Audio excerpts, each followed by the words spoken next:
من يهد الله فلا مضل له ومن يضلل فلا هادي له ونشهد أن لا إله إلا الله وحده لا شريك له ونشهد أن سيدنا وحبيبنا ومولانا محمدا عبده ورسوله الذي أرسله بالحق بشيرا ونذيرا وداعيا إلى الله بإذنه وسراجا منيرا فقد قال الله تعالى في كلامه المجيد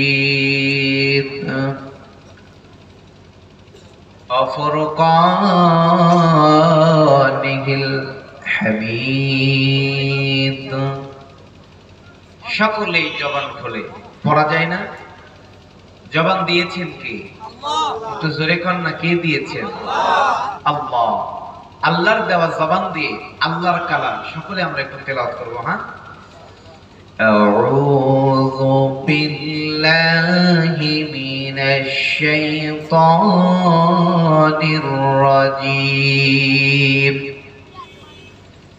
বিসমিল্লাহির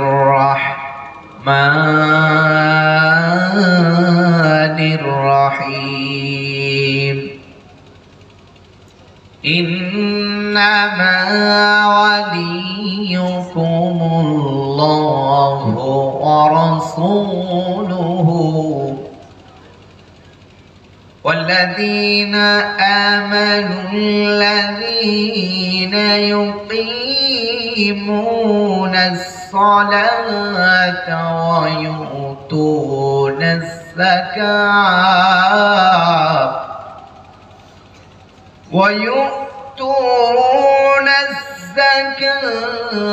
وهم راكعون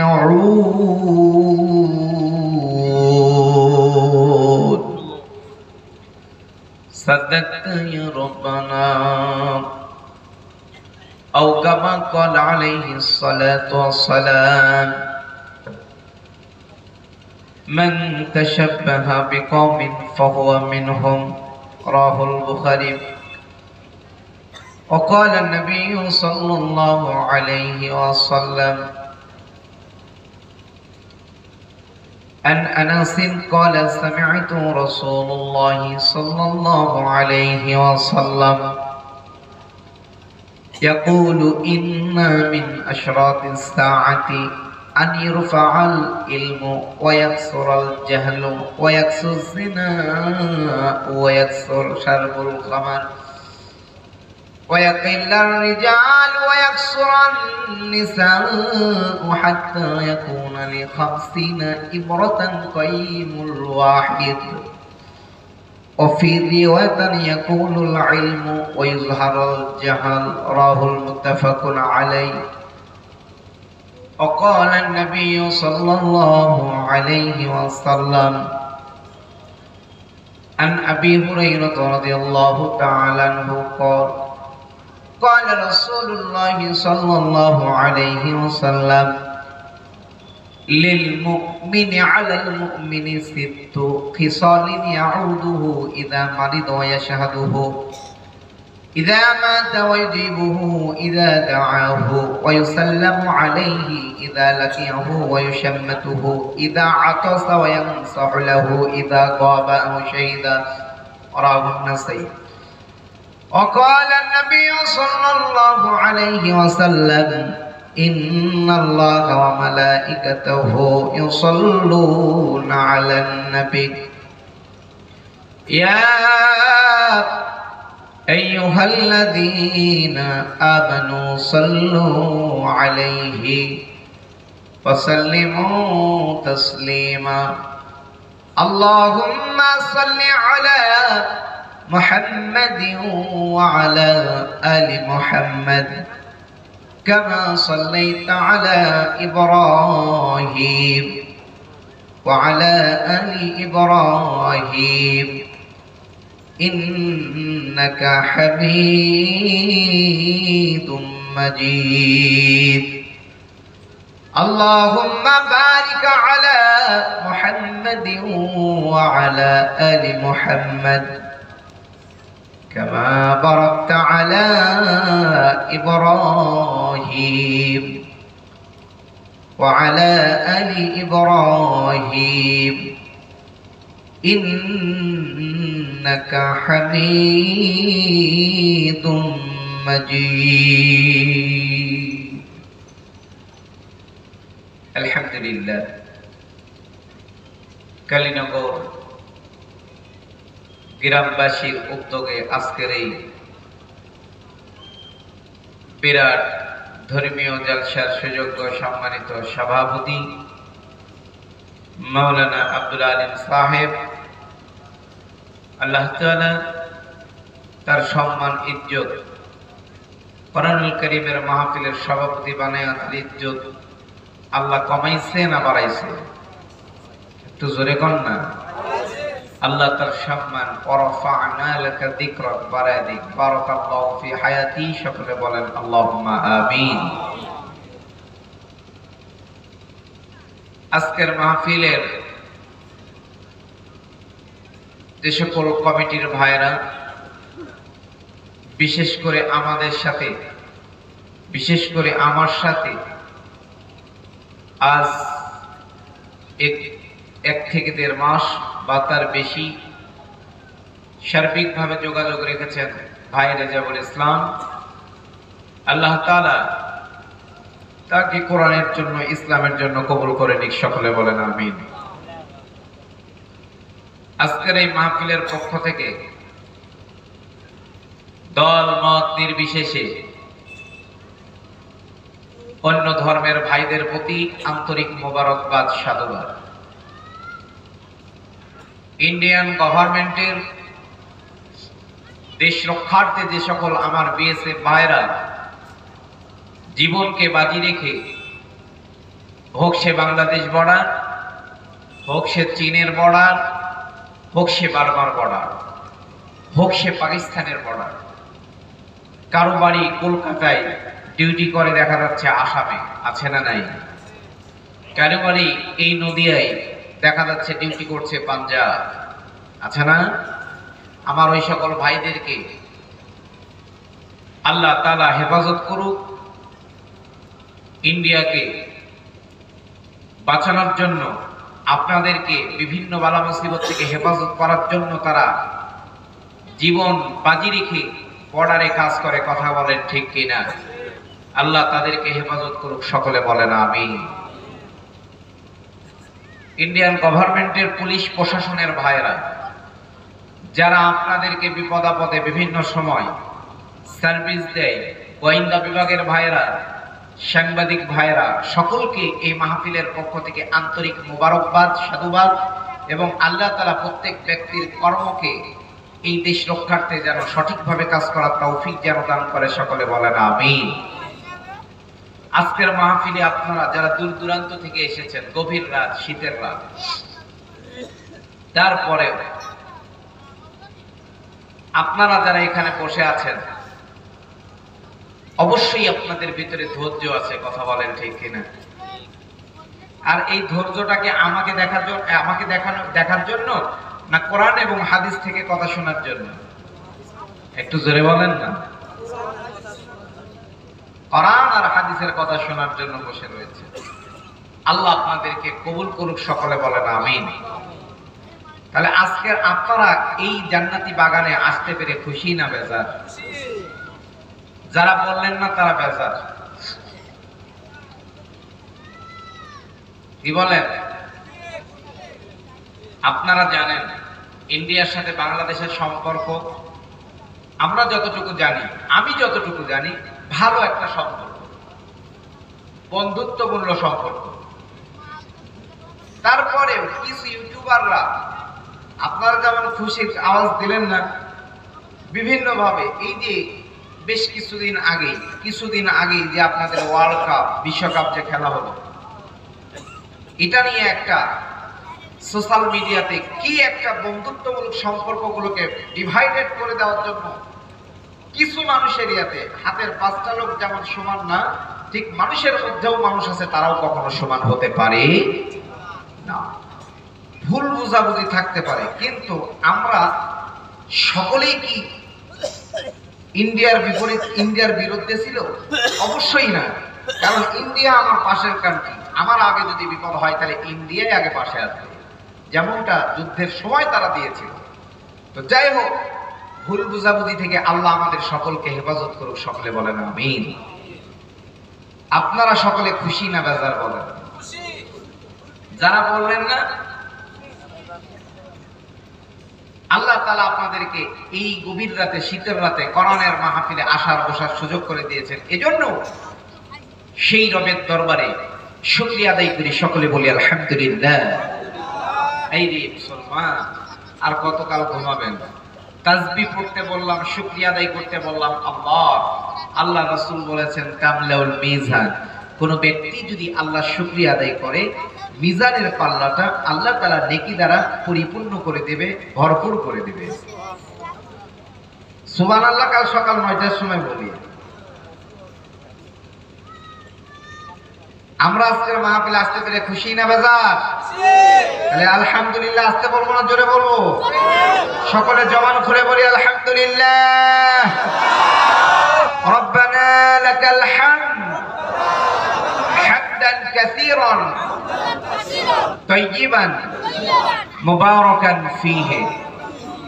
আসুন বিশ্ব নেতা, বিশ্ব নবী, সাইয়্যিদুল মুরসালিন, খাতামান নবিয়্যিন, যার আনিত দিন নিয়ে যদি আমরা সকলেই জীবন পরিচালনা করি, এই দুনিয়াতে শান্তি, পরকালে মুক্তির পয়গাম পাওয়া সম্ভব। যার আদর্শে আদর্শিত হতে পারলে জীবনটা ধন্য মনে হয়। লাকাদ কানা লাকুম ফি রাসূলিল্লাহি উসওয়াতুন হাসানা।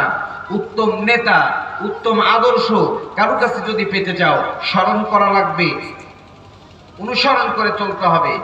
সেই নেতার নাম কি? বিশ্বনবী জনাবে মুহাম্মদুর রাসূলুল্লাহ। সকলেই বলি সাল্লাল্লাহু আলাইহি ওয়াসাল্লাম। আজকে আমরা এমন একটি মুহূর্তে কোরআনুল কারীমের কথাগুলো শোনার জন্য, এমন একটি সময়ে আমরা কোরআনের বাণী শোনার জন্য, হাদিসের কথা শোনার জন্য বসে রয়েছি, যে সময় লক্ষ্য করলে দেখা যায়, যে সময় হিসাব করলে দেখা যায় তাম পৃথিবীর মুসলমানেরা নির্যাতিত, নিপীড়িত, লাঞ্ছিত, পদদলিত, নিষ্পেষিত। কথা কন ঠিক কিনা? একটু জবাব দিন। আপনি যদি আমার সাথে কথা না বলেন, তো আমাকে নিয়ে আসছেন ওপর থেকে, আমি আপনার সাথে কথাই যদি বলতে না পারি, এটা একটা ক্লাস, এটা একটা, যদি বলেন ক্লাস। স্যার অঙ্ক করাচ্ছে, ছাত্র ফোন দিচ্ছে। স্যার অঙ্ক করছে, ছাত্র মাথাটা বেঞ্চের উপর রেখে মাথা নিচের দিক করে আছে। ওই ছাত্র কি অঙ্ক বুঝতে পারবে? অঙ্ক পরের দিন ক্লাসে এসে দিতে পারবে? তাহলে ছাত্র অ্যাটিটিউড, ছাত্র অ্যাট্রাকশন কার দিকে হতে হবে? স্যারের দিকে। তিনি কিভাবে অঙ্কগুলো করছে, কি ফর্মুলা প্রয়োগ করছে, সেদিকে তাকে লক্ষ্য রাখতে হবে। এখন ও আমার কালীনগর গ্রামের বাসিন্দা মুসলিম ভাইরা, আমি আপনাকে যে কথাগুলো বলবো, তাহলে আমার সাথে আপনার অ্যাক্টিভ হওয়ার দরকার আছে না নাই? তাহলে শীতের রাত আপনাদেরকে কষ্ট দিব না, কিন্তু শীতের রাতে যারা আরামের উপর হারাম করে দিয়ে কষ্ট করে বসে যারা রয়েছেন, এর যা যা আল্লাহ আপনাকে দিবে সে সম্পর্কে আজকে আপনারা জেনে আনন্দে উৎফুল্লিত হয়ে যাবেন ইনশাআল্লাহ। এখন তাম পৃথিবীর মুসলমানেরা নির্যাতিত, নিপীড়িত, লাঞ্ছিত, পদদলিত, এতে কারো সন্দেহ আছে কি? নাম্বার 2 নাম্বার ফর্মুলা, 2 নাম্বার কথা, আজকে তাম পৃথিবীর মুসলমানেরা গুনাহটাকে হালাল, হারামকে হালাল মনে করে চলছে। আছে না নাই? তামাম পৃথিবীর মুসলমানেরা গুনার মধ্যে তার মানে গুনার মধ্যে হাবুডুবু খাচ্ছে। তাহলে এই গুনাহ থেকে বাঁচার জন্য আমাদের সকলকে এক প্ল্যাটফর্মে আসার দরকার আছে না নাই? তাহলে আপনারা বলেছেন এক প্ল্যাটফর্মে আসতে হবে। আজকে যদি দুনিয়ার মুসলিম দেশগুলোর দিকে তাকানো যায়, দেখবেন মুসলমানেরা শুধু মার খায়। মার খায় কিনা? মার খায় শুধু, কারণ একটাই, কোরআনুল কারীমের কাছ থেকে কাছে না দূরে? জোরে বলেন, দূরে। আজকে দূরে থাকার কারণে তারা আজকে মার খায়। দরকার ছিল ঐক্যবদ্ধ হওয়ার। আজকে মুসলিম জাতি এমন একটি জাতি যে আপনার পড়োশী, আপনার প্রতিবেশী কেউ উপরের দিকে উঠছে, আরেকজন ভাই আছে তাকে পা ধরে কি করে নিচে নামানো যায় এই নিয়েই ব্যস্ত আছে। কথা বলেন। আমি আপনার বিবেকের কাছে আজকে কথাগুলো রাখবো, কোরআন এবং হাদিস থেকে কথাগুলো বলবো। আপনি শুধু আপনার নিজের বিবেকের সাথে মিলাই দিবেন যে বাংলাদেশ থেকে যিনি আসছেন আসলে আপনার রোগের, আপনার কলবের খোরাক আমি দিতে পারলাম কিনা সেটা আপনাকে দেখতে হবে। আজকের আলোচ্য বিষয় হবে কে আমার বন্ধু। হেডলাইনটা কি জানো? কে আমার বন্ধু। বন্ধুর গুরুত্ব বর্তমান জামানায় বাপের চাইতে কম না বেশি? বর্তমান জামানায় বান্ধবীর চাইতে, মায়ের চাইতে বান্ধবীর গুরুত্ব কম না বেশি? সব জায়গায়। কয়েকজন আলোচক আলোচনা করেছে, তার মধ্যে কয়েকজন বলেছে ফ্রি ফায়ার নিয়ে কথা বলছে না? ফ্রি ফায়ার গেম, এটা নিয়েও একটু বলা দরকার আছে। আমি আজকে একটু নিউজ দেখলাম, আমাদের বাংলাদেশে এই ফ্রি ফায়ার গেম নিয়ে বন্ধু বন্ধুকে হত্যা করে ফেলেছে, কতল করে ফেলেছে। মুসলিম জাতি যে কোথায় যাচ্ছে ও একটু চিন্তাও করে না। বিবেক দিয়েছেন আল্লাহ তাআলা, লাহুম কুলুবুন লা ইয়াফকাহুনা বিহা। আল্লাহ কলব দিয়েছেন তাকে চিন্তা ভাবনা করে চলার জন্য, কিন্তু সে চিন্তা ভাবনা করে চলেও না। যাই হোক, আমরা সে সম্পর্কে আজকে আলোকপাত করব, আলোচনা শুনবো ইনশাআল্লাহ। আলোচনা শুরু করার আগে আবারও আমি বলতে চাই, যারা ওই মেলায়, আড্ডায়, রাস্তার বিভিন্ন জায়গাতে দাঁড়িয়ে আছেন, মেহেরবানি করে কোরআনুল কারীমের সম্মানে এই সামিয়ানার নিচে এসে আপনারা বসে যান ইনশাআল্লাহ। দেখেন, সমাজ পরিবর্তন করার জন্য, সমাজের মানুষগুলোকে আলোকিত মানুষ বানানোর জন্য আমার আপনার নবী, আমার আপনার নেতা, বিশ্ব নেতা জনাবে মুহাম্মদুর রাসূলুল্লাহ, তিনি জন্ম থেকে তিনি যে সময় আল্লাহ তাআলা তাকে দুনিয়াতে প্রেরণ করেন, সেই দুনিয়া, সেই সময়টার নাম বাজান কি জানো?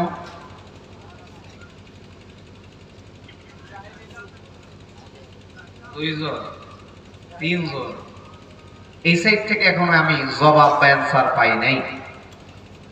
দেখেন, নাম্বার 1, আপনি নিজেকে মুসলিম দাবি করেন কিনা? কথা বলেন। আপনারা মুসলিম দাবি করেন না আপনারা নিজেকে? অথচ রাসূল কোন সময় নাম বলা হয় আয়ামে জাহিলিয়াতের যুগ, বর্বরতার যুগ, কুসংস্কারের যুগ। কথা ঠিক আছে কিনা? বিশ্বনবী তার অনুপম চরিত্র দিয়ে তিনি মক্কার ঘরে, যুবকদের ঘরের কিনারা দরজায় নক করে কড়া নেড়ে নেড়ে বলেছিল, ও মক্কার যুবকেরা, কন্যা সন্তানকে আর জীবন্ত কন্যা সন্তানকে কবরস্থ করো না। বলেছে কিনা? 2, জেনা করো না, জেনা ব্যভিচার করো না, সুদ খেও না, ঘুষ খেও না, দুর্নীতি করো না, অন্যায় করো না। আমার আপনার নবী, বিশ্বনবী, বিশ্বনেতা, জন্ম থেকে 17 বছর তিনি কি একটা পাপের দাগও বদ্ধ করতে পেরেছিল?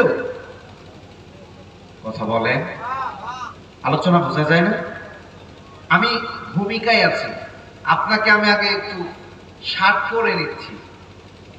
একটা পাপের দাগও তিনি বদ্ধ করতে পারেন নাই। 2 নাম্বার, মক্কার যুবকেরা বিশ্ব নবীকে আল্লাহর রাসূলকে নিয়ে একটি সংগঠন তৈরি করেছিলেন, যার নাম দিয়েছিলেন হাইফুল ফুজুল। কথা বলেন ঠিক কিনা? শান্তি সংঘ নামের প্রতিষ্ঠান। আমার আপনার নবীকে সভাপতি বানানো হলো। কোন মুসলমানেরা সভাপতি তাকে পদটা দেয় নাই বা প্রস্তাবটা রাখে নাই, রেখেছিল মুশরিকরা। মুশরিকরা বললেন আব্দুল্লাহর পুত্র মুহাম্মদকে সভাপতি বানানো হোক। আজকে যদি আপনার গ্রামে যদি সভাপতি নিয়ে যদি মুসলমানদের মধ্যে যদি পদ তৈরি হয়ে যায়, একই কোয়ালিটির লোক যদি কম আর বেশি একটু যদি থাকে, যদি কেউ কাউকে যদি সভাপতি বানানো হোক, আর একজন ওরে সভাপতি থেকে কিভাবে নামাতে হবে, সেইটা আমার পাওয়ার বা আমার অধিকার কম আসেনি, দ্বন্দ্ব লাগবে কিনা? লাগবে না? লাগবে না? আল্লাহ রাসূলকে সভাপতি বানালেন। মক্কার যুবকদেরকে সাথে নিয়ে তিনি একটা পাপের দাগ সূত্র থেকে একবারে 40 বছর তিনি কি বন্ধ করতে পেরেছেন? বলেন বলেন, পেরেছিল? জন্ম থেকে সূত্র থেকে 40 পারলেন না। কি করলেন?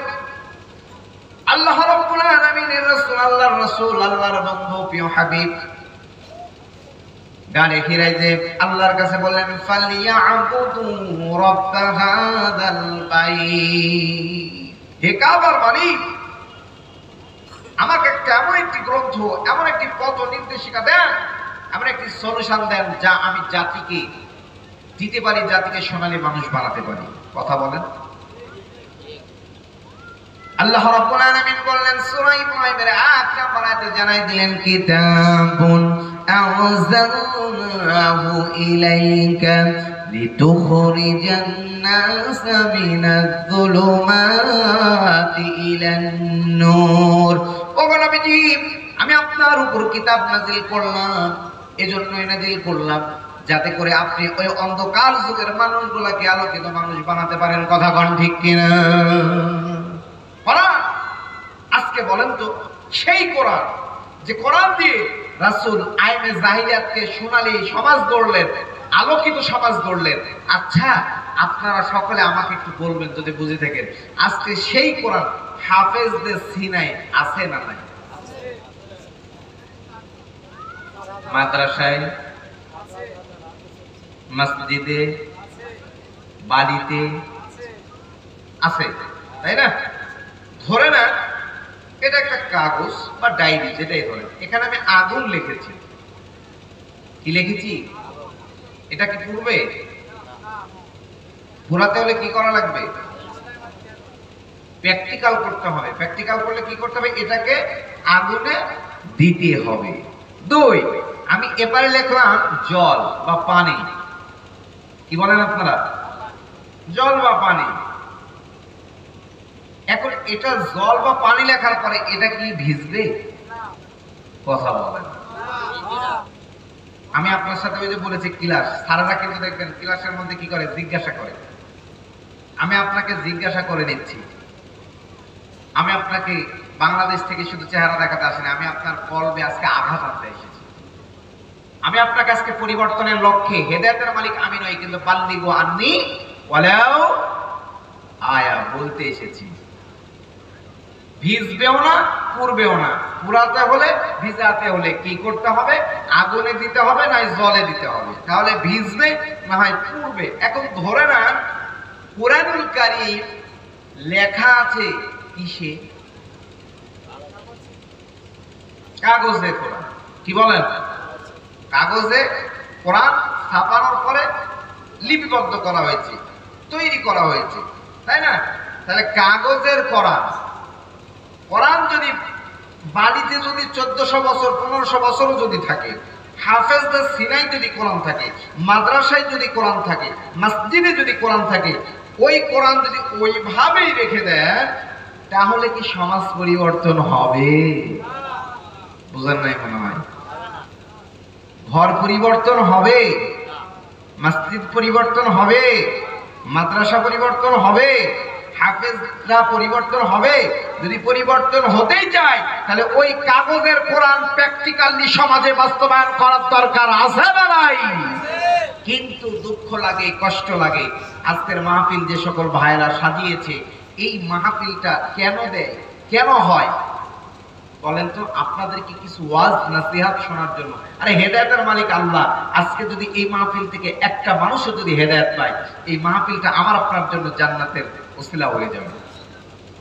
কথা বাস্তব না বাস্তব?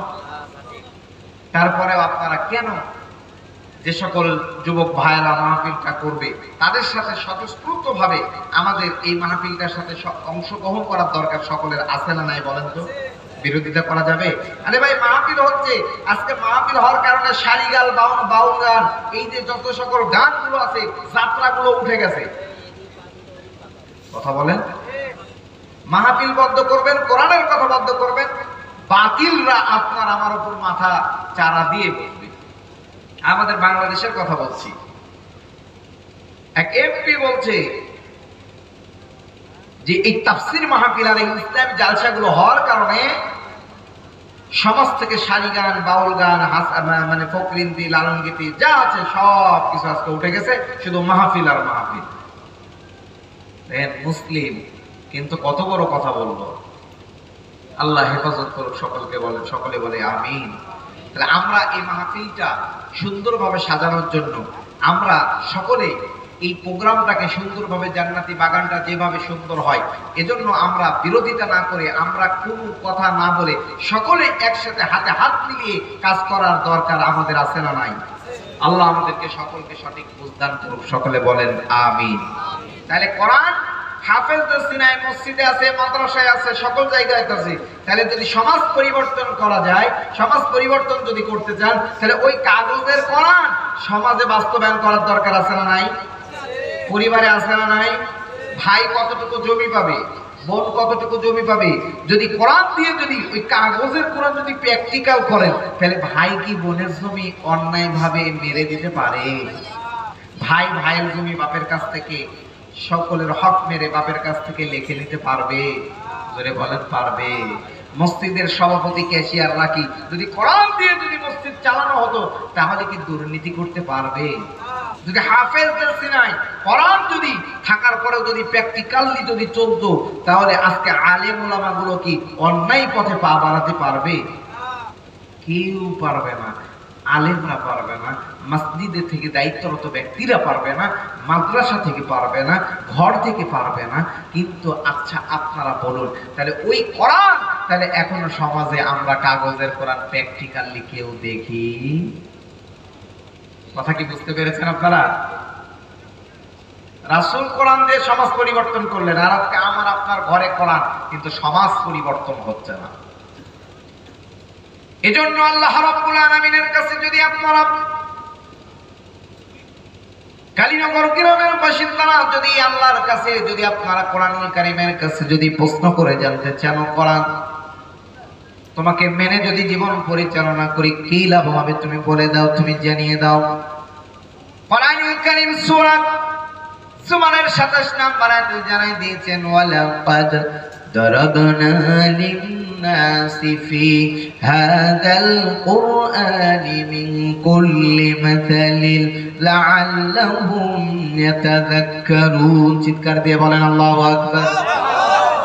আল্লাহ রাব্বুল আলামিন বলেন, মানব জীবন পরিচালনা করার জন্য যত কিছু নসিহতার বক্তব্য, দৃষ্টান্ত, একজন মানুষ কিভাবে তার জীবন পরিচালনা করবে, আবার আল্লাহ রাব্বুল আলামিন কোরআনুল কারীমের মধ্যে তার ওই কথাগুলো কিভাবে চলবে সেগুলো দিয়েছে কি দেয় নাই? মানুষ মানুষের সাথে কিভাবে কথা বলবে দিছে না দেয় নাই? সন্তানগুলো পিতামাতার সাথে কিভাবে কথা বলবে দিছে না দেয় নাই? আল্লাহ রাব্বুল আলামিন বললেন, ওয়া'বুদুল্লাহা ওয়া লা তুশরিকু বিহি, তোমরা আল্লাহর ইবাদত করবা। এখন কিভাবে ইবাদত করতে হবে তার ফর্মুলা গুলো আল্লাহ তাআলা হাদিসের, আল্লাহ রাসূল হাদিসের মধ্যে দিয়েছেন না দেয় নাই? আল্লাহ তাআলা বললেন, তোমরা এতিম মিসকিনদের সাথে কিভাবে কথা বলবা, ওয়ালিদিল কুরবা ওয়াল ইয়াতামা ওয়াল মাসাকিন ওয়া কুলু লিন-নাসি হুসনা, তোমরা মানুষ যখন মানুষের সাথে কথা বলবা সুন্দরভাবে কথা বলবা। কথা বলেন? কিন্তু আজকে আমরা যখন কথা বলি তখন কার পাওয়ার যদি বেশি হয় তাহলে দেখবেন নিম্ন পর্যায়ের মানুষগুলো বড় লোকদের ধনীদেরকে একবারে কদর করে কথা বলে, সম্মান দিয়ে কথা বলে। আর যদি নিম্ন পর্যায়ের মানুষ হয় তার সাথে কথা বললে খাসটিপনা ভাবে কথা বলে। আছে না, আছে না? এজন্য বাজান আল্লাহ রাসূল বললেন 5 সময় আসার আগে তোমাদের পরিবর্তন হওয়ার আগে তো বড় গুরুত্ব দেওয়া লাগবে। 5টা জিনিস আসার আগে তোমাদেরকে 5টা জিনিসের মূল্য দেওয়া লাগবে। আল্লাহ রাসূল বললেন আজকে যারা মাহফিল দেওয়ার পরে যারা ওই যে গান আড্ডায়, বিভিন্ন চায়ের আড্ডায়, বিভিন্ন মেলায় যারা বসে আছে তারা আর আপনাদের মধ্যে কত পার্থক্য আমি বলেছিলাম আপনাদেরকে এগুলো নিয়ে যেতে হবে আজকে, মনে আছে আপনাদের? তারপরে বলবো 5টা জিনিস আসার আগে 5টা জিনিসকে আপনাকে আমাকে গুরুত্ব দেওয়া লাগবে। তার মধ্যে বলতে চাই প্রথম নম্বরে যারা বাড়িতে ঘুমায় আছে অথবা রাস্তাঘাট বিভিন্ন আড্ডায় যারা বসে রয়েছে, আপনারা যারা সামিআনার নিচে যারা বসে কোরআনুল কারীমের কথাগুলো শুনছেন, আল্লাহ রাব্বুল আলামিন আপনাদেরকে স্পেশাল অফার দিয়েছেন। আল্লাহ তাআলা বললেন ওয়া ইযা কুরিয়াল কুরআন ফাসতামিউ লাহু ওয়া আনসিতু লাআল্লাকুম তুরহামুন। সূরা আরাফ 204 নম্বর আয়াতে আল্লাহ তাআলা বললেন ও দুনিয়ার মানুষেরা, যখন তোমাদের সামনে কোরআনের তেলাওয়াত করা হয়, কোরআনের কথা বলা হয়, ফাসতামিউ শ্রবণ করবা, ওয়া আনসিতু চুপ থাকবা। কাজ দিলেন কয়টা? আরো জোরে। আল্লাহ বললেন শ্রবণ করবা, চুপ থাকবা। যদি 2টা কাজ করতে পারো আল্লাহ রাব্বুল আলামিন বলেন লাআল্লাকুম তুরহামুন। আল্লাহ বললেন অবশ্যই আমি তোমাদের উপর রহমত নাযিল করব। তাহলে আপনারাই বলেন কোরআনের সূরা আরাফের 204 নম্বর আয়াত, তাহলে আল্লাহ তাআলা কি নাযিল করছে এখন? কাদের উপরে? আমার আপনার উপরে। ইবাজান আলোচনা বোঝা যাচ্ছে না? কার উপরে? আপনার আমার উপর রহমত নাযিল হচ্ছে, এটা তো কোনো সন্দেহ নাই। তাহলে রহমত নাযিল হচ্ছে আপনার আমার উপরে, তাহলে যারা এখানে কোরআনের কথা শুনছে তাদের উপরে হচ্ছে, আর যারা বাইরে আছে হচ্ছে না। আরেকটা উদাহরণ, মনে করেন রেজাবুল ভাইয়ের বাড়িতে আজকে আমার দাওয়াত, উনি বিরিয়ানি রান্না করছে। তো বিরিয়ানির সুঘ্রাণ শুধু কি বাড়িতেই থাকে না বাড়ি থেকে ভেদ হয়ে বাইরেও যায়? এখন মনে করেন আমারে দাওয়াত করছে বা আর কয়েকজনকে দাওয়াত করছে, আর কিছু মানুষকে দাওয়াত করে নাই। তাহলে আমি যদি ওই বাসাতে রেজাবুল ভাইয়ের বাসায় যদি বিরিয়ানি খাইতে যাই, আমি সুঘ্রাণও পাবো, তার স্বাদও অনুভব করতে পারবো। আর যারকে দাওয়াত দেয় না ওরা শুধু সুঘ্রাণ পাবে, স্বাদ পাবে। তাহলে যারা সামিয়ানার নিচে যারা বসে আছে আর যারা বাইরে আছে তারা কি কখনো সমান? বুঝতে পারেন নাই? আপনারা আর তারা কখনো সমান হতে পারে? হেদায়েতের মালিক আল্লাহ। কাছে থেকেও, কোরআনের কাছে থেকেও হেদায়েত পাবে। যদি বলেন পাবে। আবু জেহেলও পাইতো যদি আল্লাহ চাইতো। কোরআনের মাহফিল দেওয়ার পরে যারা বাইরে থাকবেন, এটা আমি মনে করি কোরআনুল কারীমের সাথে এক প্রকার তামাশা করছে তারা। কারণ কি? আল্লাহ রাব্বুল আলামিন বললেন কোরআনুল কারীমের কথা যখন, আল্লাহর কথাগুলো যখন কালামুল্লাহ, আল্লাহর কথাগুলো যখন মানুষের সামনে বয়ান করা হয়, মানুষের সামনে যখন তুলে ধরা হয়, সূরা আনফালের 2 নম্বর আয়াতে আল্লাহ তাআলা বললেন আপনাদের সম্পর্কে, আমাদের সম্পর্কে বলেন ইন্নামাল মুমিনুনাল্লাযীনা ইযা যুকিরাল্লাহু ওয়াজিলাত কুলুবুহুম ওয়া ইযা তুলিয়াত আলাইহিম আয়াতুহু যাদাতুহুম ঈমানা ওয়া আলা রাব্বিহিম ইয়াতাওয়াক্কালুন। আল্লাহ রাব্বুল আলামিন বললেন এই কালীনগর গ্রামের বাসিন্দারা যখন মানুষের সামনে আল্লাহ তাআলার কথাগুলো যখন বলা হয়, মানুষের ঈমান কমে আর বাড়ে। তার মানে বোঝা গেল প্রথম নম্বরে যখন আল্লাহর কথাগুলো মানুষের সামনে বলা হয়, মানুষের যে কলবটা রয়েছে এই কলবটা আল্লাহর ভয়ে থরথর করে কেঁপে ওঠে। কথা বলেন ঠিক কিনা? এখন আর কাঁপে না। কেন কাঁপে না? কারণ আগে দেখবেন যখন মানুষ মারা যেত, মানুষ মারা যাওয়ার পরে আমরা যখন গোরস্থানে যেতাম, আচ্ছা আপনারা আমাদের বাংলাদেশে আমি দেখেছি, এখানেও হয়েছে কিনা আপনারা বলতে পারবেন।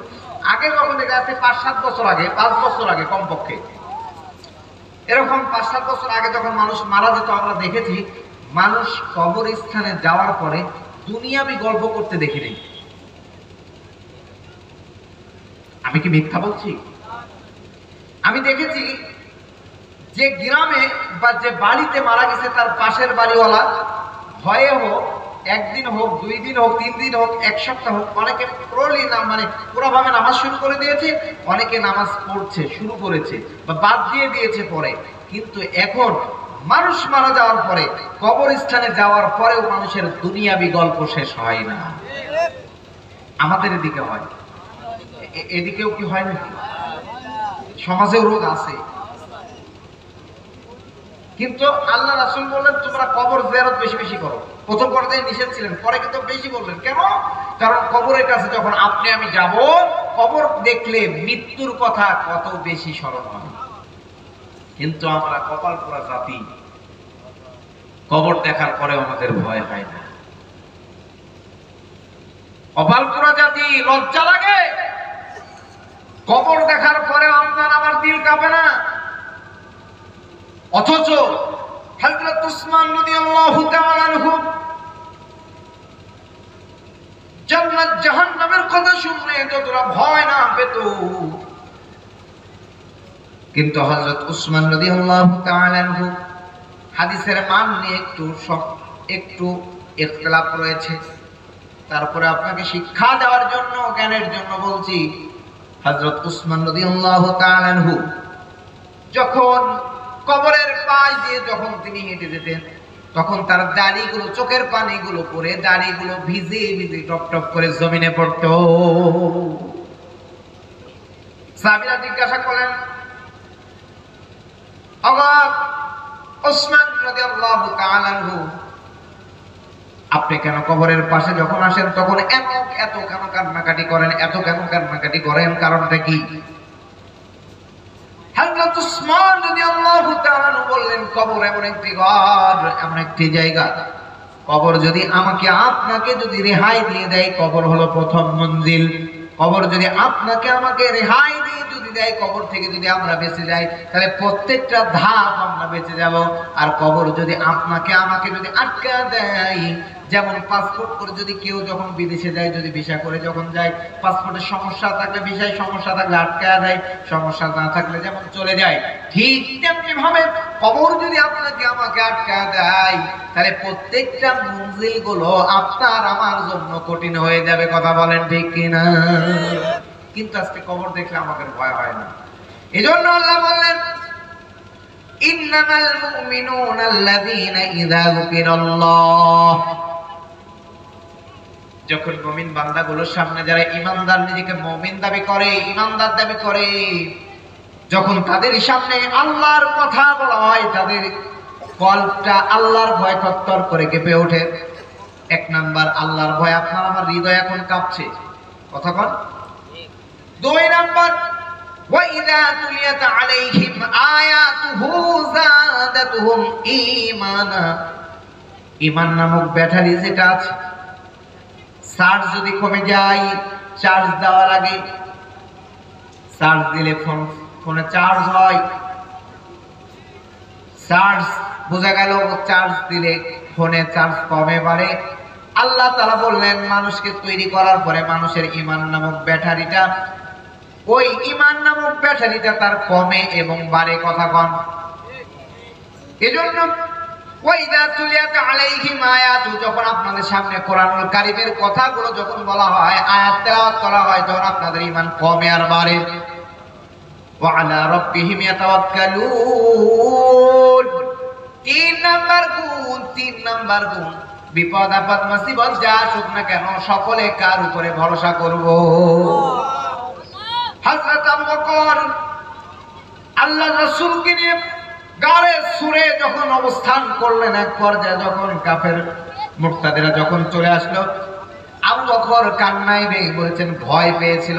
কিন্তু আমার আপনার রাসূল আবু বকরকে সান্ত্বনা দিলেন, লা তাহজান ইন্নাল্লাহা মা'ানা, হ্যাঁ বকর, আমরা মাইনরিটি নয়, আমরা দুইজন নয়, আমাদের সঙ্গে আরেকজন আছেন, তিনি কে? তাহলে আপনি আমি যখন বিপদ আপদ মুসিবতে পড়বো, কার উপর তাওয়াক্কুল করব? আল্লাহর উপরে।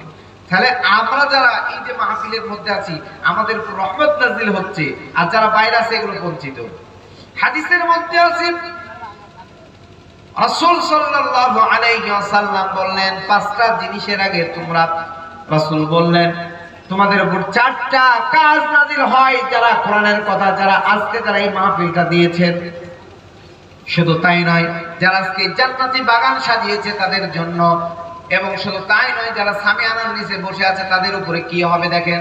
আল্লাহ রাসূল বলেন, লা ইয়াকুদু কওমুন ইয়াযকুরুনাল্লাহ তাআলা ইল্লা খাফাতুহুমুল মালায়েকা। এক নাম্বার, যারা এই শীতের রাতে, কনকনে শীতের রাতে যারা আরামের ঘুম হারাম করে দিয়ে অনেকে রাতের খাবার না খেয়ে বসে রয়েছেন, এশার নামাজ পড়ে যারা এখানে বসে রয়েছেন কোরআনুল কারীমের কথা শোনার জন্য, আল্লাহ রাসূল বললেন, লা ইয়াকুদু কওমুন ইয়াযকুরুনাল্লাহ তাআলা, আমার ওই কওমের লোকেরা, আমার ওই সম্প্রদায়গুলো কোরআনের কথা শোনার জন্য যারা বসে থাকে, আমার আল্লাহ রাব্বুল আলামিন তাদের উপরে ফেরেশতা নাযিল করবে। বুখারী মুসলিম শরীফের হাদিস। তাহলে ফেরেশতা নাযিল করে কি করবে? তাদের পাখা দিয়ে চারিদিক পরিবেষ্টন করে রাখবে। দুই নাম্বার, অখশিয়াতুর রাহমা, এ মুসলমান মায়ের সন্তানেরা, পর্দার আড়ালে আমার মা ও বোনেরা, আল্লাহর রহমত ছাড়া কি আমি আপনি বাঁচতে পারবো? আরো জোরে বলেন, আল্লাহর রহমত ছাড়া কেউ বাঁচতে পারবো না। আল্লাহ রাসূল বললেন, দুই নাম্বার, তোমাদের উপরে আল্লাহর রহমত, আল্লাহ তাআলার চাদর দ্বারা, আল্লাহর রহমত দ্বারা ঢেকে রাখা হয়। তিন নাম্বার, ওয়া নাযালাত আলাইহিমুস সাকিনা, তিন নাম্বার গুণ আল্লাহ রাসূল বললেন, আল্লাহ তাআলা তোমাদের জন্য, আল্লাহ তাআলা সাকিনা মানে শান্তি বর্ষণ করবে। অথচ দেখেন আজকে এই শান্তির জন্য, শান্তি পাওয়ার জন্য, একটু সুখে থাকার জন্য সকলেই ব্যস্ত হয়ে আছে। কি নাই? নাই নাই, তারপরেও শান্তি নেই। আছে? ইসলাম শব্দের অর্থই তো শান্তি। তো ইসলাম শব্দের অর্থ যদি শান্তি হয়, ইসলাম শব্দের অর্থ আত্মসমর্পণ করা হয়, অনেকগুলো অর্থ হয়, তাহলে আপনাকে ইসলামের মধ্যে পরিপূর্ণভাবে যখন আপনি প্রবেশ করবেন, তখনই না শান্তির মধ্যে প্রবেশ করবেন। মানবেন অর্ধেকটা, আর অর্ধেকটা ছেড়ে দিবেন, আচ্ছা তাহলে কি হবে? তিন নাম্বার, আল্লাহ তাআলা শান্তি আপনার উপর বর্ষণ করছে। চার নাম্বার, ভালো করে বুঝবেন, ওয়াযাকারাহুমুল্লাহু ফী মান ইনদা, আল্লাহ তাআলা তার নিকটস্থ ফেরেশতাদের কাছে আপনার আমার কথা বর্ণনা করে, আপনার আমার কথাগুলো বলে। কি বলে জানার দরকার আছে না নাই? একটু সূরা বাকারা 30 নাম্বার আয়াতের দিকে চলে যান। আল্লাহ তাআলা বলেন, ওয়া ইযু ক্বালা রাব্বুকা লিল মালাইকাতি ইন্নী জাইলুন ফিল আরদি খলিফা। এই দুনিয়ার মানুষেরা, আল্লাহ তাআলা কি বললেন? ফেরেশতাদেরকে একটা এসএমএস দিয়েছিলেন, আমি পৃথিবীতে প্রতিনিধি খলিফা বানাবো। তোমাদের বক্তব্য কি? কথা কন। ফেরেশতারা কি মত দিয়েছিল না বিরোধিতা করছিল? মত দিয়েছিল না বিরোধিতা করে নাই? আল্লাহ, আপনি এমন এক জাতি পাঠাবেন যারা মারামারি করবে, রক্তপাত ঘটাবে, আপনি ওই জাতিকে আবার পাঠাবেন? এটা কি ঠিক? আমরাই তো যথেষ্ট আপনার তাসবিহ, আপনার সিজদা, আপনার শুকরিয়া আদায় করার জন্য। বলেছিল কি না? বলেন বাজান, বলেছিল না? ইন্নী আ'লামু মা লা তা'লামুন। আল্লাহ তার জবাবে বলেছিলেন, আমি যা জানি তোমরা তা জানো না। তাহলে আল্লাহ তাআলা, ফেরেশতারা নিষেধ করেছিল, আল্লাহ বলেছিলেন আমি যা জানি তোমরা তা জানো না। আমাদের অনেক সম্মান, অনেক ইজ্জত, ফেরেশতাদের চাইতে আমাদের মর্যাদা কম না বেশি? কারণ ফেরেশতাদেরকে বলেছিল এগুলো নাম বলো, বলতে পারে নাই। আর আপনার আমার মর্যাদা বৃদ্ধি করার জন্য আল্লাহ তাআলা আদমকে সবকিছু শিক্ষা দিয়েছিল, কি দেয় নাই? জোরে বলেন। তাহলে আল্লাহ কত ভালোবাসে। ঠিক আল্লাহ ফেরেশতাদেরকে বলে, ও ফেরেশতারা, ওই যে কালীনগর, ইন্ডিয়ার ঐতিহ্যবাহী একটা জায়গা, কৃষ্ণনগরের পাশে, ওই যে কালীনগরের শীতের রাত, এই কনকনে শীতের রাতের মধ্যে আমার বান্দিগুলো, আমার বান্দা বান্দিগুলো তারা কি করছে ওখানে বসে থেকে?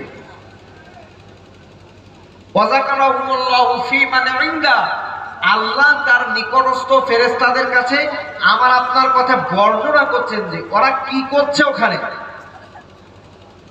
কথা কি বুঝতে পেরেছেন? আল্লাহ ফেরেশতাদেরকে বলছে আমার এই সকল বান্দা বান্দিগুলো এই শীতের রাতে ওরা ওই টিপ টিপ করে আলো দেখা যায়, ওরা কি করে, ওদের কাজটা কি? আরামের কোন হারাম করে দিয়ে বসে আছে। ফেরেশতারা বলে আল্লাহ ওখানে তো আজকে একটা বাগান সাজানো হয়েছে, কি ওখানে কোরআন আর হাদিসের কথা শোনার জন্য আপনার ওই সকল বান্দা বান্দিগুলো বসে আছে। সুবহানাল্লাহ বলবেন না? আল্লাহ বলেন তারা কি আমাকে দেখেছে? আমি আপনি কি আল্লাহকে দেখেছি? বলেন বলেন বলেন। আল্লাযীনা ইউমিনুনা বিল গায়ব, না দেখে আমরা বিশ্বাস করেছি কাকে? আল্লাহকে। আল্লাহ একজন আছেন, তিনি আমার আপনার জন্য জান্নাত তৈরি করেছেন। জান্নাত দেখেছি, বর্ণনা শুনেছি, কোরআনে পড়েছি, হাদিসে পড়েছি, দেখি নাই, বিশ্বাস করেছি। তারা কি আমার জাহান্নাম দেখছে? না, দেখি নাই, বিশ্বাস করেছি। ফেরেশতাদেরকে দেখি নাই, বিশ্বাস করেছি। সব কিছু না দেখে আমরা বিশ্বাস করেছি। আল্লাহ বলেন তাদের চাওয়াটা কি? এখানে আমরা যারা আছি আমার আপনার সকলের চাওয়া আজকে এই মাহফিল থেকে নিষ্পাপ হয়ে বাড়িতে যাওয়া। কি কথা বলেন? আমার আপনার চাওয়া আল্লাহর ভালোবাসা পেয়ে আল্লাহ তাআলা আমাদেরকে মাফ করে যেন দেয়, আল্লাহর পথের পথিক হওয়া। আল্লাহ বলেন মঞ্জুর। কেমন? আল্লাহ রাসূল বলেছেন আজকের রাতে যেমন রেজাবুল ভাই যেমন জেনারেল শিক্ষিত হওয়ার পরে তিনি যেমন বললেন তাহাজ্জুদের সময় হয়ে গেছে, এ মুসলমান মায়ের সন্তানেরা, কারো মা কারো বাবা অন্ধকার কবরে ঘুমিয়ে আছে, 2 রাকাত নামাজ পড়ে যদি বান্দা বান্দিগুলো যদি রব্বানা যালামনা আনফুসানা যদি বলে, এটা তো একদম যদি বলে রব্বির হামহুমা কামা রাব্বায়ানি সাগীরা, সূরাতুল বনী ইসরাঈলের 24 নম্বর আয়াতে আল্লাহ তাআলা বললেন পিতা মাতার জন্য যদি দোয়া করেন তাহলে আল্লাহ তাআলা এই সময়, কারণ আল্লাহ এই আসমানে এসে বলে এ বান্দা কার কি দরকার বলো, এই আসমানে আছে আল্লাহ, এই আসমানে সেটাকে বান্দা কার রিজিকের সমস্যা, কে বেকারত্ব আছো, কেউ ব্যবসায়ী লস খাচ্ছ, কেউ জুলুমের শিকার, আমাকে বলো আমি উদ্ধার করে দিব। দেখেন তিনি একজন জেনারেল শিক্ষিত, তিনি বুঝেছেন। তাহলে আমার আপনার সকলের বোঝার দরকার আছে না নাই? বলেন বলেন বলেন, আছে না নাই? আল্লাহ তাআলা বলেন আমার বান্দাগুলো না দেখে যখন, আমাকে না দেখে যখন তারা গভীর রাতে যখন তারা আরামের ঘুম হারাম করে দিয়ে শীতের মধ্যে যারা বসে আছে, আল্লাহ তাআলা বলেন আমি তাদের পিছনের গুনাহগুলো মাফ শুধু করব না, কারণ তারা যদি আজকে তওবা করে, যদি খালেস দিলে তওবা করে যদি বাড়িতে যায়, আল্লাহ তাআলা বললেন তার তওবা করার পরে তার চোখের পানি নাকের ডগাবে, জমিন স্পর্শ করার আগে আল্লাহ তাআলা আমাকে আপনাকে মাফ করে দিবে।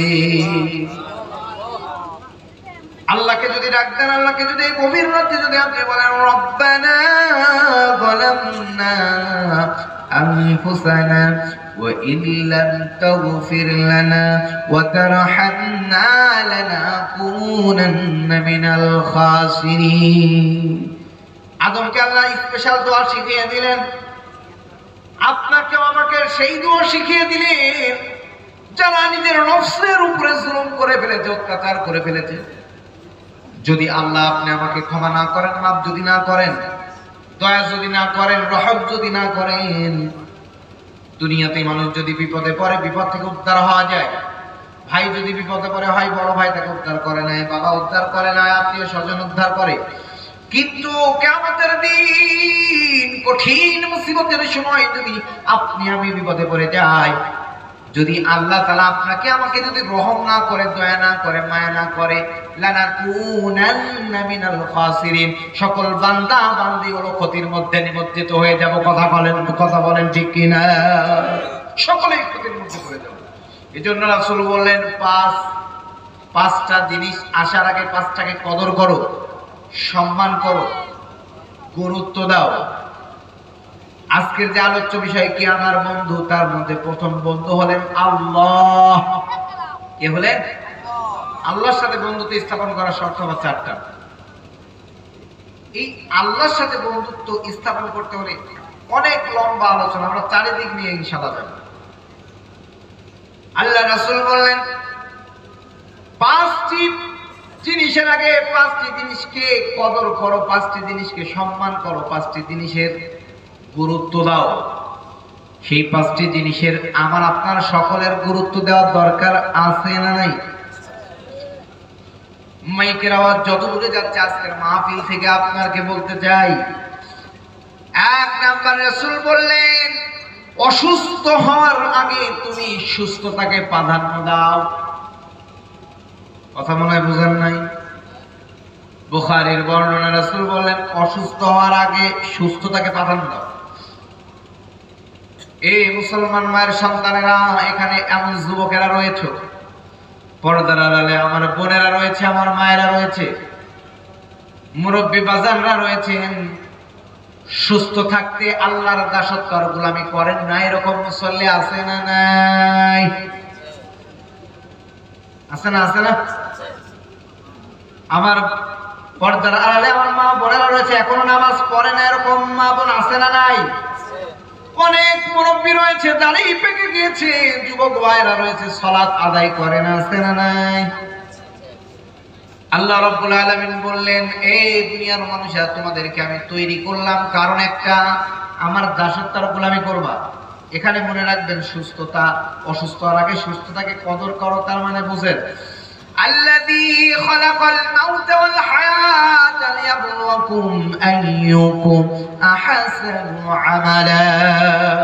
সূরা মুলকের 2 নম্বর আয়াতে আল্লাহ তাআলা বললেন, এই দুনিয়ার মানুষেরা আমি তোমাদেরকে তৈরি করেছি, সৃষ্টি করেছি, তৈরি করার পরে তোমাদের জীবন আর মৃত্যু আমি দিয়েছি। তার মানে জীবন দেওয়ার পরে মৃত্যু নামক একটা ব্যাটারি, হায়াত নামক একটা মৃত্যু, জীবন আর মৃত্যু পর্যন্ত এর মাঝখানে যে সময়টা থাকবে, সেই সময়টার নাম বাজান কি জানো? বলেন বলেন বলেন। জীবন থেকে মৃত্যু পর্যন্ত যে সময়টা আমরা পাই, সেই সময়টার নাম কি? হায়াত। আল্লাহ তাআলা আপনাকে আমাকে তৈরি করে ছেড়ে দেওয়ার পরে, মানুষ যখন কোনো গাড়ি বা ফোন যখন চালায়, গাড়ির এক পর্যায়ে যদি চার্জ করে যায়, স্টার্ট নেয় না, বন্ধ হয়ে যায়, আবার চার্জ করা লাগে। এক পর্যায়ে ব্যাটারিগুলো নষ্ট হয়ে যায়। ঠিক তেমনি ভাবে আল্লাহ রাব্বুল আলামিন বললেন, এই কালীনগর গ্রামের বাসিন্দারা, পর্দার আড়ালে আমার মা বোনেরা, তোমাদের জীবন দিয়েছেন, জীবন দিয়ে হায়াত নামক ব্যাটারিটা চালু করে দিয়েছেন। চালু করে দেওয়ার পরে এই ব্যাটারি শেষ হবে, এই ব্যাটারির চার্জ শেষ হবে, তখনই যখন মৃত্যু হয়ে যাবে। কিন্তু হায়াত দেওয়ার পরে, হায়াত থেকে মৃত্যু পর্যন্ত যে সময়টা পাবেন, জীবন থেকে মৃত্যু পর্যন্ত যে সময়টা পাবেন হায়াত, আল্লাহ বললেন, আমি দেখতে চাই কে তোমরা কর্মে শ্রেষ্ঠ, কে তোমরা আমলে শ্রেষ্ঠ। তাহলে আপনাকে আমাকে দুনিয়াতে আল্লাহ তৈরি করেছেন পরীক্ষা করার জন্য। কি করার জন্য? তাহলে সুস্থ থাকা অবস্থায় আল্লাহর দাসত্ব আর গোলামি ভালোভাবে করা যায়, কিন্তু যখন অসুস্থ হওয়া যায়, যুবক বয়সে সুস্থ থাকলে যেভাবে ইবাদত করতে পারবে, অসুস্থ হলে সেইভাবে কি ইবাদত করা যায়? বলেন বলেন, যায়? যায় না। রাসূল বললেন, তাহলে সুস্থতার আগে, অসুস্থ হওয়ার আগে সুস্থতাকে কদর করো। এক নাম্বার। এবার আসেন, দুনিয়াটা যে পরীক্ষা, দুনিয়াতে আল্লাহ তাআলা আপনাকে প্রেরণ করেছেন হায়াত দিয়ে পরীক্ষা করতে, কর্মে শ্রেষ্ঠ, আমলে শ্রেষ্ঠ কি। এখন দেখেন, একটি উদাহরণ দিয়ে একটু বুঝবেন। একজন বাদশা তার কর্মচারীকে বলছে, হে আমার কর্মচারী, আমার বাগানে যাওয়ার পরে সুন্দর ফলমূলে ডালাটা সাজিয়ে নিয়ে আসো, ঝুড়িটা ভরে নিয়ে আসো। সুন্দরভাবে যদি ফল নিয়ে আসতে পারো, তাহলে তোমাকে পুরস্কার দিব, পুরস্কৃত করব। ঘটনাটা ভালোভাবে বুঝবেন, উদাহরণটা জীবনের সাথে মিলাই নেন। শর্ত দিলেন, যে জায়গা তুমি পার করবা আর ওই জায়গাতে আসতে পারবা না। পাকিস্তানের মাওলানা তারিক জামেল সাহেব লিখেছেন এই ঘটনাটা, নাম শুনেন নাই? বিজ্ঞ একজন আলেম, বুজুর্গ ব্যক্তি, তিনি লিখেছেন যে জায়গা পার হবার বাগানের ওই অংশে আর আসতে পারবা না। কর্মচারী চিন্তা করলেন, বাগানে ঢোকার পরে চিন্তা করলেন যে এখানে যা ফল আছে একটু সামনে আগায়া দেখি। সামনে আগানোর পরে ফল দেখতে পেলেন, ওখান থেকে কিছু ফল ওখান থেকে ছিঁড়ে নিলেন। পেরে নেওয়ার পরে ঝুড়িতে তিনি মনে করলেন সামনে গেলে মনে হয় আরো ভালো ফল পাবো। তিনি যখন সামনে গেলেন, সামনে যাওয়ার পরে দেখেন আর ফল নেই, ভালো ফল পেল না। তিনি চিন্তা করলেন আর বলতে লাগলেন আমি কিভাবে আমার মনিবের সামনে দাঁড়াবো, কিভাবে আমার মনিবের সামনে যাব। তিনি আমাকে বলেছিল ফল পাড়তে, কিন্তু আমি প্রথমে চলে আসলাম সামনে যে একটু নি, আবার আমার মনে হলো আরো সামনে গেলে মনে হয় ভালো ফল পাবো,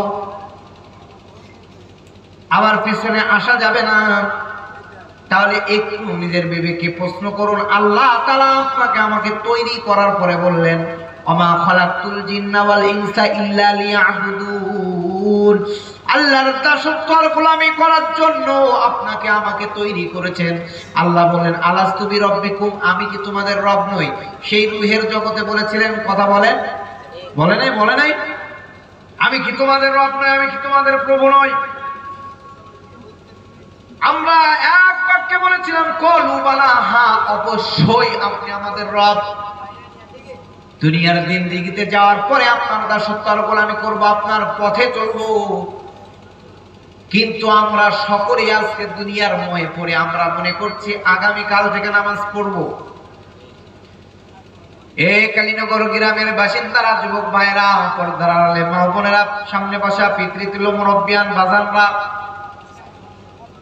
দাড়ি পেকে গিয়েছে, দাড়ি পেকে গিয়েছে, এখন ওরা সালাত আদায় করে না, বলে আর একটু বয়স হোক তারপরে পড়বো।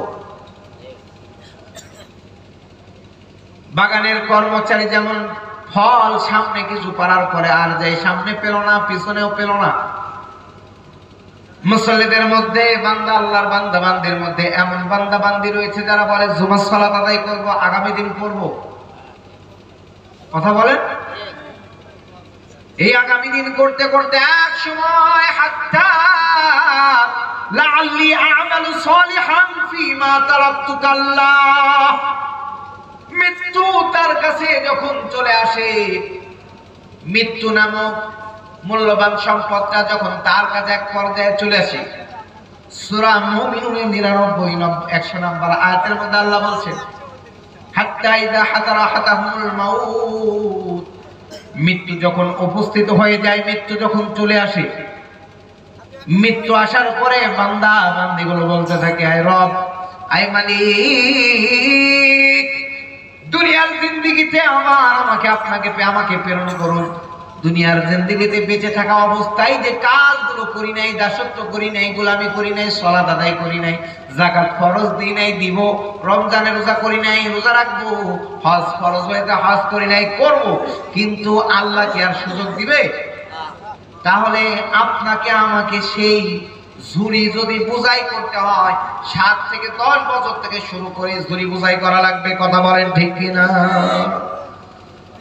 আল্লাহ রাসূল বললেন 5টা জিনিসকে গুরুত্ব দাও। 1 নাম্বার হলো অসুস্থ হওয়ার আগে, সুস্থতাকে অনেক মূল্যবান সম্পদ।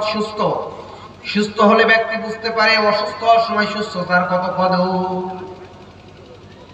আমার আপনার মতো মানুষ যদি আপনারা একটু কলকাতা, পিয়ারলেস, ফিজি, বিভিন্ন জায়গাতে যদি দেখতে যান, বেঙ্গালুরু, চেন্নাই, আমাদের বাংলাদেশ থেকে অনেকে আসে না? যদি দেখতে চান তাহলে কত রোগী আছে না নাই? আছে না নাই? বলেন বলেন, আছে না নাই? অনেক রোগী, কত রোগী কাতরাচ্ছে একটু সুস্থ হওয়ার জন্য। তাহলে সুস্থতা বড় নিয়ামত। রাসূল বললেন অসুস্থ হওয়ার আগে সুস্থতার প্রাধান্য দাও। 2 নাম্বার, রাসূল বললেন দারিদ্রতা আসার আগে সচ্ছলতাকে প্রাধান্য দাও। মানুষের এক সময় দিন সব সময় যায় না। কথা বলেন, কথা বলেন। এক সময় যায় না। এখন ভালো আছেন, কালকে আপনার দুর্দিন আসতে পারে। তাহলে আপনাকে যখন ভালো অবস্থায় আছেন তখন আল্লাহর রাস্তায় আপনাকে দান করার দরকার আছে না নাই? এই যে দ্বীনি মাজলিস গুলো সাজানো হয়েছে, এই সকল মাজলিস গুলোকে আপনাদের পাশে দাঁড়ানোর দরকার আছে না নাই? যদি না হতো তাহলে আজকে এই কথাগুলো কি শুনতে পেতেন? বলেন বলেন বলেন, পেতেন? ইমামদের কথা তো শুনেন, কিন্তু এখানে পাঁচ রকম মানুষ এসেছে, পাঁচ রকম আলেম এসেছে, কিন্তু 5 রকম কথাও শুনতে পেয়ে, যারা বলেন পেয়েছেন না? তাহলে আল্লাহ রাসূল বললেন দারিদ্রতার আগে সচ্ছলতাকে প্রাধান্য দাও। 3 নাম্বার, দারিদ্রতার আগে 3 নাম্বার, ব্যস্ত হওয়ার আগে অবসরকে প্রাধান্য দাও। 3 নাম্বার কি করা লাগবে? ব্যস্ত।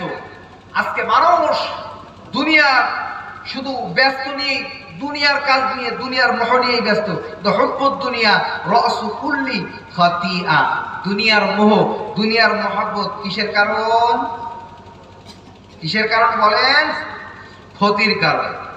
তাহলে দুনিয়ার মহব্বত, এই ব্যস্ত, আপনি যখন অবসর ছিলেন, যখন ভালো ছিলেন, তখন আপনাকে আল্লাহর দাসত্ব আর গোলামি করার দরকার ছিল না? ছিল না? আল্লাহর তাসবিহ, আল্লাহর শুকরিয়া আদায় বেশি বেশি করার দরকার ছিল। যখন ব্যস্ত হয়ে পড়েছেন তখন আপনার কি আর আল্লাহর দাসত্ব করা, নামাজ পড়ারই সময় নেই। আবার সমাজে এরকম মুসল্লি আছে, নামাজ পড়ুক চাই না পড়ুক, বলে হুজুর নামাজ পড়ি আর না পড়ি ইমানের দিক দিয়ে কম নাই, আমার ইমান ঠিক আছে। বলেন বলেন বলেন, আছে না নাই? এরাই আবার সমাজের নেতা, এরাই আবার ইমামদের ভুল ধরে, এরাই আবার আলেম ওলামাদের ভুল ধরে। কথা বলেন ঠিক কিনা? তাহলে আপনাকে ব্যস্ত হওয়ার আগে অবসর সময়কে প্রাধান্য দিতে হবে। 4 নাম্বার, বার্ধক্য আসার আগে, মানে মুরব্বী হওয়ার আগে আপনার যৌবনকে প্রাধান্য দিতে হবে। যুদ্ধের ময়দানে কি মুরব্বী কালে চলবে? বলেন বলেন, চলবে না যুবক বয়সে যেতে হবে?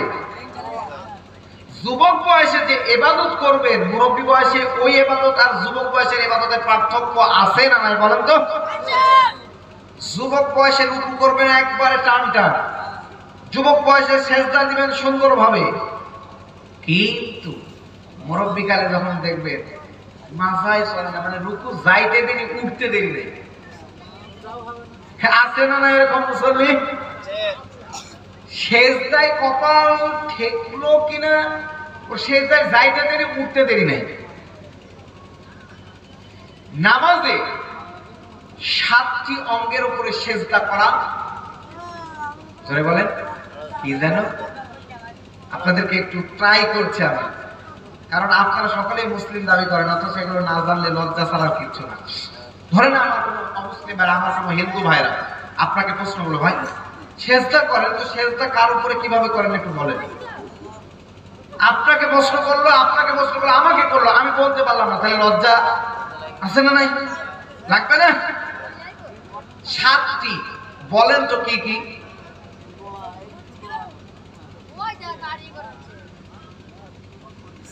জানার দরকার আছে না নাই? হায়রে মুসল্লি, এজন্য তো এই প্রতিষ্ঠান, এই সকল মাজলিস গুলো, এই সকল তাফসীর মাহফিল গুলো দিতে হবে। 1 নাম্বার, নাক কপাল একটা, নাক কপাল দুইটাই ঠেকাতে হবে। কোথায়? মাটিতে। এখন আপনি কপাল ঠেকাইছেন, নাক ঠেকান নাই, তাহলে হবে? দুইটা মিলে 1 পিস। 2 নাম্বার কি? তাহলে 2 হাত মিলে আর ওদিকে একটা, কয়টা হলো? 2 হাঁটু। তাহলে কয়টা হলো? 5টা। 2 হাঁটু, একটা নয়, 2 হাঁটু, তাহলে 5। 2 পা, পায়ের গোড়ালি গুলো, তাহলে কয়টা হলো?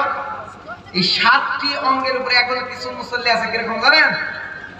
সেজদায় যখন যায় ওই 1 নাম্বার কপাল খালি ঘুষে। আমাদের লকব আছে, লকবটা কি জানেন? আপনি কি মুসল্লি কি মুসল্লি না? সেজদা দিতে দিতে যদি কপালে দাগ থাকে বুঝতে হবে এই মুসল্লি নামাজ পড়ে। আছে না নাই? জোরে বলেন। কপাল ঘষে এরকম কাজ করে। হাত সুন্দরভাবে রাখতে হবে। অনেকে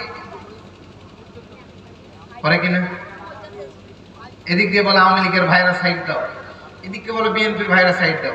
সুন্দরভাবে এরকম, এরকম না, এরকমও না, এইভাবে একটা। আবার অনেকে দেখেন মাটিতে স্পর্শ করে রাখে, এটা কুকুরের ন্যায় বলা হচ্ছে। এটা চারটে হবে চেরি। 2 হাত রাখলেন হাঁটু, মজা লাগে শেষটাতে। পা রাখতে বললেন জমিনে, দেখবেন পা সারাসারি করে কিনা বাজান, করে কিনা? আমাদের এদিকে করে, এদিকে করে কিনা জানি না। পা তোলে, তাহলে আপনি যদি পা তোলেন তাহলে কি সালাত হবে? ফরজ ছুটে গেল আপনার। তাহলে 7টি অঙ্গের উপরে ফরজ। পরের কথা রাসূল বলছে, দেখেন বুখারী মুসলিম শরীফের হাদিস, নতুন জামা পরে যদি নামাজ পড়তে যায়, করে কিনা? গুছায় না, গুছায় না? নতুন নামাজ জামা পরে যখন নামাজে যায়, পাঞ্জাবি তো সাইডে যায়, ঠাস করে টেনে নেয় এদিকে, তারপরে গুছায় সুন্দর করে রেখে সালাত আদায়। রাসূল বললেন জামা কাপড় গুটিও না, নিষেধ করেছেন। তার মানে হারাম। আপনি যে পোশাকে আছেন, যেভাবে আছেন, সুন্দরভাবে ওইভাবে আপনার সেজদা যাওয়া লাগবে। কথা বলেন। এই কাজগুলো করে মুসলিম জানে না। এখন যদি আমি নামাজ সম্পর্কে আলোচনা করতে যাই, সময় শেষ হয়ে যাবে। তো আল্লাহর সাথে বন্ধুত্ব স্থাপন করতে হলে ওটাও আসবে। 3 নাম্বার বন্ধু হবে মুমিন। এর মুমিনের গুণাবলী সম্পর্কে যখন বলতে যাব, ওইটা চলে আসবে। তাহলে প্রথম বন্ধু কে জানো বলেছিলাম? আল্লাহ। ইন্নামা ওয়ালিকুমুল্লাহ। আল্লাহর সাথে বন্ধুত্ব স্থাপনের শর্ত কয়টা জানো? 4টি। তাহলে 5টি কাজ আসার আগে 5টি কাজকে তোমরা গুরুত্ব দাও। 5 নাম্বার, মৃত্যু হওয়ার আগে তোমার দুনিয়ার জীবনকে প্রাধান্য দাও। আমার কথা বুঝেন নাই? মৃত্যু, মৃত্যু সকলকে করতে হবে, সকলেই জানে। আবু জেহেল, উতবা, ওয়ালিদ ইবনে মুগীরা, আমার ধর্মের ভাইরা, অন্য ধর্মের ভাইরা, সকলেই জানে জীবন নিয়ে যখন আসছি মৃত্যু বরণ করা লাগে। কি? কুল্লু নাফসিন যায়িকাতুল মাউত, মৃত্যুবরণ করতেই হবে। এজন্য কবি বলছেন আল মাউতু কাসুন কুল্লু নাসিন শারিবুহা, মৃত্যু এমন একটি শরবতের পিয়ালা, এমন একটি শরবত যা সকলকেই পান করা লাগবে। কথা বলেন ঠিক কিনা? করবেন কিনা? ওই শরবত পান করতেই হবে। ফেরাউন নিজেকে রব দাবি করেছিল, আনা রব্বুকুমুল আলা, নিজেকে ক্ষমতাধর মনে করেছিল, কিন্তু ফেরাউনকেও আল্লাহ নীল নদে চুবায়া মারছে। নমরুদ তিনিও নিজেকে রব দাবি করেছিল, আল্লাহর সাথে যুদ্ধ পর্যন্ত করেছে, তারপরেও নমরুদও টিকতে পারে? জোরে বলেন, পারে না। তাহলে নমরুদেরা কত বছর বাড়ছে? আগের নবীর উম্মতগুলো 800 বছর, 600 বছর, 500 বছর বাড়ছে। আমরা তো 60 থেকে 70, খুব জোর হলে এখন 100 বছর বাড়ছে, এরকম নাই বলেই চলে। রাসূল তো বলেছে আমার উম্মতের বয়স হবে 60 থেকে 70 গড় আয়ু, এরপরে যেটা পাবে সেটা বোনাস, তাই না? কিন্তু এখন 40 বছর, 30, 35 বছর, 40 বছর গেলে আর মাজা, পায়ের রগের সমস্যা, রগে ব্যথা, হাঁটুতে ব্যথা, মাজায় ব্যথা, আছে না নাই? তাহলে আপনার দুনিয়ার জীবনকে প্রাধান্য, দুনিয়ার জীবন শেষ হওয়ার আগে, মৃত্যু আসার আগে দুনিয়ার জীবনকে প্রাধান্য দেওয়া মানে আপনাকে এই দুনিয়াতে থাকতে আল্লাহর দাসত্ব আর গোলামি করে আমার আপনার জীবনটা পরিচালনা করা লাগবে। কথা বলেন ঠিক কিনা? তাহলে কি বললাম? যে মৃত্যু শরবত সকলকে পান করবেন। কবর এমন এক দরজা, এমন একটি দরজা, ওই দরজা দিয়ে তা সকলকেই প্রবেশ করা লাগবে। করবেন কিনা? তাহলে মৃত্যু আসার আগে আমাদের আল্লাহর পথের পথিক হওয়ার দরকার, আল্লাহওয়ালা হওয়ার, আল্লাহর দাসত্ব গোলামি করার দরকার আছে না নাই? বাবার কবর কিন্তু ভালো জায়গা না, কবর কিন্তু মারাত্মক জায়গা, খতরনাক জায়গা। অনেক কেমন কোন ব্যক্তি যদি বঙ্গোপসাগরে মনে করেন আটলান্টিক মহাসাগরে বলি, ওখানে তো জাহাজ খুব কম চলে, তাই না? যদি কোনো ব্যক্তি ডুবে যায়, ও যদি আর্তনাদ করে, ওই দিকেও পানি এদিকেও পানি, ওর আর্তনাদ কেউ শুনতে পাবে? কবর এমন একটি জায়গা, এমন একটি ঘর, আপনি আমি আর্তনাদ করলে কেউ শুনতে পাবে? আমরা পাবো না, কিন্তু পশু পাখিরা, জীবজন্তুরা তারা পাবে। আল্লাহ তাদেরকে স্পেশাল একটা পাওয়ার দিয়ে দিয়েছে, আমরা আপনারা পাবো না। তাহলে কবর এমন একটি জায়গা যে ঘর আপনাকে আমাকে রেহাই দিবে না যদি আল্লাহর দাসত্ব তার গোলামি করতে না পারি। এজন্য কবর বলছেন চারটি কথা। কবর প্রত্যেক দিন আমাকে আপনাকে বলে চারটি কথা। কয় কথা? জোরে বলেন। আগে বললাম পাঁচটা জিনিস, আসার আগে পাঁচটা জিনিসকে প্রাধান্য দাও, মনে আছে? 1 নাম্বার বার্ধক্য আসার আগে যৌবনকে, 2 নাম্বার অসুস্থ হওয়ার আগে সুস্থতাকে, 3 নাম্বার দারিদ্রতা আসার আগে সচ্ছলতাকে, 4 নাম্বার ব্যস্ত হওয়ার আগে অবসর সময়টাকে, 5 নাম্বার মৃত্যু আসার আগে দুনিয়ার জীবনকে প্রাধান্য দেওয়া লাগবে। এবার আসেন, কবর প্রত্যেক দিন আমাকে আপনাকে ডাকে, আমাকে আপনাকে কিছু কথা বলে। 1 নাম্বার বলে আনা বাইতুল গুরবাত। কবর বলে আমি হলাম অপরিচিত ঘর, আমার কাছে আসার আগে চিন্তা ভাবনা করে আসবা। কবর বলছে কবরে কি আপনি আমি যাব না? মরতে দেরি। আমি আপনি যত ব্যাংক ব্যালেন্স যা করি না কেন, কোটি টাকার সম্পদ যদি করি, ভিআইপি বাড়ি বানিয়েছেন, কিন্তু আপনি আমি মরতে দেরি। আমার আপনার স্ত্রী সকল স্বামীকে কত ভালোবাসে, আমার আপনার মা বাবা আপনাকে আমাকে কত ভালোবাসে, আমার আপনার সন্তান, আমার আপনার মেয়ে কত আপনাকে আমাকে ভালোবাসে। কিন্তু আমি আপনি যখন মারা যাব, মারা যাওয়ার পরে ঘর মারা যাবেন, মারা যেতে আপনি মারা যাওয়ার কিছুক্ষণ পরে আপনাকে ওই ঘর থেকে বের করে আমি নাই বা বারান্দায় নিয়ে চলে আসবে। কথা বল। এজন্য রাসূল বললেন কবর এমন একটি ঘর, কবর প্রত্যেক দিন ব্যক্তিকে বলে আনা বাইতুল গুরবাত, আমি হলাম অপরিচিত ঘর, আমার কাছে আসার আগে চিন্তা ভাবনা করে আসবা। তাহলে আপনাকে আমাকে সকলের চিন্তা ভাবনা করে আল্লাহ কবরে যাওয়ার দরকার আছে না নাই? 2 নাম্বার, কবর বলে আনা বাইতুল ওয়াহদা, আমি হলাম একাকী ঘর, যে ঘরে নাই কোনো সাথী, নাই কোনো বন্ধু। দুনিয়ার জিন্দেগিতে কত বন্ধু, বন্ধু যদি বিপদে পড়ে যায় বন্ধু পাশে দাঁড়ায়, ভাই যদি বিপদে পড়ে যায় ভাই পাশে যায়, কিন্তু কবর এমন একটি জায়গা, একাকী ঘর, কেউ থাকবে না। আপনি আমি মরতে দেরি, 4 জন বরযাত্রী মসজিদের দরজায় খাটিয়াটা নিয়ে আসার জন্য দেরি করবে না। আমি আপনি মরতে দেরি, বাস চালাই বাস কাটার জন্য দেরি করবে না। তাড়াতাড়ি কাপড় নিয়ে আসার জন্য কোন দোকানে রেডি হয়ে গেছে, চলে যাবে। এজন্য মুসলমান মায়ের সন্তানেরা, আল্লাহর বান্দা বান্দিরা যারা সালাত আদায় করেন না, অনুরোধ করে বলি সালাত আদায় করেন। কবর নিয়ে চিন্তা করেন, আল্লাহকে ভয় করেন, আল্লাহকে ভয় করেন।